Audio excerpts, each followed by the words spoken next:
तर गणेशोत्सवानिमित्त कोकणात जाणाऱ्यांची दिवा स्टेशनवर मोठी गर्दी झालेली आहे। मुंबई आणि ठाण्यातील चाकरमान्यांची दिवा स्टेशनवर मोठी गर्दी झाली आहे। ट्रेनमध्ये बसायला जागा मिळावी म्हणून प्रवासी रात्रीपासूनच दिवा स्टेशनवर तात्काळ थांबलेले आहेत। दिवा सावंतवाडी पॅसेंजर ही ट्रेन पकडण्यासाठी रात्रीभरापासूनच सगळे ग्रामस्थ चाकरमानी हे स्टेशनवर येऊन थांबलेले असतात।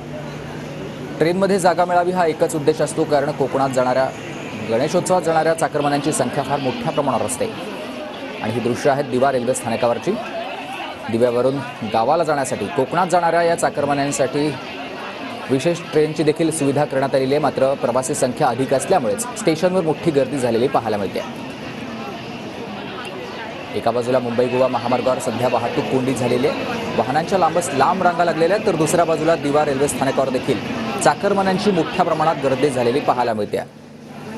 उद्देश दोन्ही ठिकाणचा एकच आहे, आपल्या गावापर्यंत लवकरात लवकर पोहोचावं। गणेशोत्सवासाठी या सगळ्या चाकरमान्यांना गावाकडे जायचं आहे।